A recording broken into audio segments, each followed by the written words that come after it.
પહોંચી રહ્યા છો સ્પેશિયલ 7 ડેઝ ન્યૂઝ. હવે જોઈએ અગત્યના સમાચાર. વડોદરામાં નમોત્સવનું ભવ્ય સમાપન, સેવાકીય પ્રવૃત્તિઓથી કરાઈ ઉજવણી. પ્રધાનમંત્રી નરેન્દ્ર મોદીના જન્મદિવસની ઉજવણીના ભાગરૂપે વડોદરા શહેર ભાજપ દ્વારા આયોજિત નમોત્સવ કાર્યક્રમનું સમાપન સમારોહ ભવ્ય રીતે યોજાયો હતો.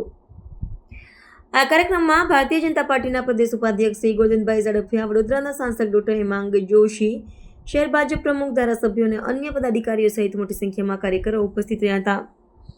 નમોત્સવ અંતર્ગત સેવાકીય પ્રવૃત્તિઓ, રક્તદાન શિબિર અને સાંસ્કૃતિક કાર્યક્રમો જેવા વિવિધ આયોજનો કરવામાં આવ્યા હતા, જેનો મુખ્ય હેતુ જનસેવા અને સામાજિક ઉત્થાનનો હતો.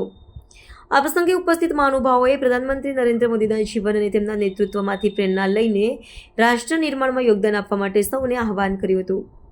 ભાજપ પ્રદેશ ઉપાધ્યક્ષ શ્રી ગોરધનભાઈ ઝડફિયાએ તેમના ઉદ્બોધનમાં જણાવ્યું કે પ્રધાનમંત્રી મોદીના નેતૃત્વમાં દેશ વિદેશના નવા સોપાન સર કરી રહ્યો છે અને તેના જન્મદિવસને સેવા સપ્તાહ તરીકે ઉજવીને ભાજપનો દરેક કાર્યકર જનસેવા દ્વારા રાષ્ટ્ર સેવા કરી રહ્યો છે.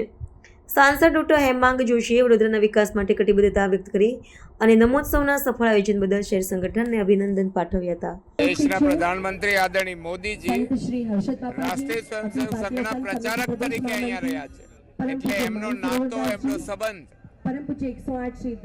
એ પ્રચારક જીવન સાથેનો એ વખતનો એનો સંબંધ આજે પણ અકબંધ છે. મલ્ટીમીડિયા શો દ્વારા એમના જન્મદિવસ પહેલા જેના જીવન વિશેની પ્રજાને પ્રેરણા મળે એ માટે વડોદરા ચેમ્બર ઓફ કોમર્સ અને સાંસ્કૃતિક સમિતિ દ્વારા આ કાર્યક્રમ બન્યો છે. મોટી સંખ્યામાં નાગરિકો ઉપસ્થિત રહ્યા છે. એમની ઉપસ્થિતિ જ આદરણીય વડાપ્રધાન શ્રી નરેન્દ્રભાઈ મોદીજી માટે એમનો પ્રેમ દર્શાવી રહ્યા છે. અને આપના માધ્યમથી મને ખાતરી છે કે આજે મીડિયા પણ લાઈવ આ નમોત્સવની ઉજવણી કરાવવાનું છે. અને આ પ્રોગ્રામ નરેન્દ્ર મોદી સાહેબના જીવનનો જે આખી જીવન એમનું ચરિત્ર છે એ છે યુવાઓ માટે ખૂબ પ્રેરણાદાયી બનશે, એ 100%ની વાત છે.